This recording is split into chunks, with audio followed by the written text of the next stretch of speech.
Salutations, Queen of Shade here, coming at you with another tidbit of wisdom, knowledge, and inspiration.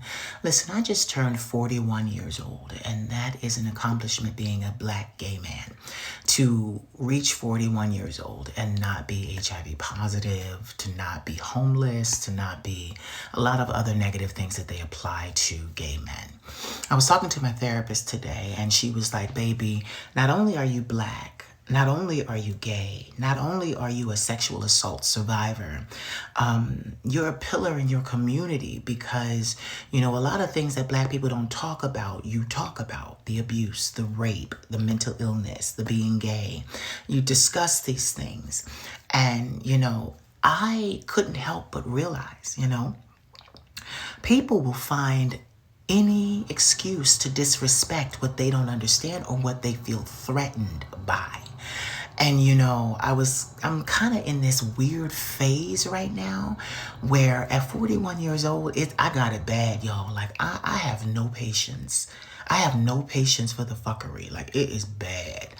Like, because I guess being the person that built their own brand and built their own career after the naysayers said that I would never do that, I have like no patience. So like, I'm praying to the divine and spirit to give me patience because I have like no patience right now. I just do what I'm supposed to do, and I don't want the fuckery that goes along with the politics of it all. And I just realized that people will take any opportunity to disrespect what they're threatened by. But you reach a certain point where you're like, you know what? I'm not going to be disrespected by you. I'm not going to be disrespected by you. And I've reached that point at 41. I'm not going to be disrespected by you.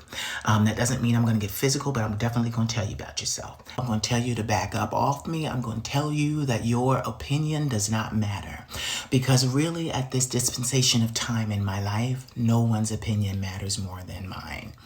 No one, especially about me, about what I'm doing. No one's opinion matters more to me than my own. And you know, some people say, oh, well, that's arrogant, that's full of itself. No, that's a man that has toiled 20 years in his business and in his career to get to where he is. And yet and still, you know, even with all of that, remain humble, remain sweet and not bitter. You know, I've paid my dues, basically. I've paid my dues. You know, I heard a lot of negative things when I wouldn't sign with other people, when I wouldn't sign with major this or major that. They tried to kick me, you know, and I was telling my grandmother, I said, you know, they tried to bury me alive, basically, so that I'd never come to light, never make it. But I kept packing that dirt underneath me. I even said I pulled a Kill Bill and had to break the top of the damn casket with my fingers, get out, and then crawl 6 feet up to the surface. That's really the extent of my life and my career. As a black, gay, mentally, that person that lives with mental illness, male sexual assault survivor. So that's a lot. That's a lot to deal with. And I just don't have any time to be disrespected. If you don't understand what I'm doing, great. Because it's not for you to understand. This isn't your life story. It's mine. And I know mine sounds too good to be true, but I lived it. I've got the scars to prove it, you know? And then the people that actually were in my life at that time, they're coming out of the woodwork to interview with me. And the voice that I have, it is just grown. It has evolved. But it's not just my singing voice. It's my speaking voice as well. You know, so many times in life, people disrespect what they don't understand.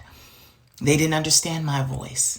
And now I make my living from my voice, speaking and singing. That's a blessing. That's a blessing I never saw coming. But I just have less and less patience for the fuckery.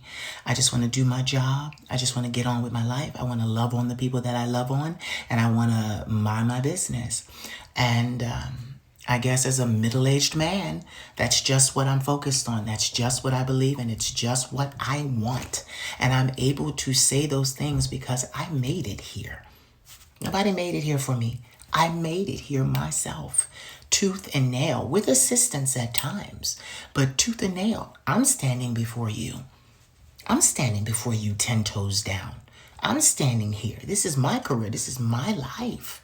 And I did that, so I just don't have any time to be disrespected. You will vehemently hear my displeasure if you attempt to disrespect me. You will vehemently hear it because I just don't have time for people that don't want my kind of love and my kind of talent to exist.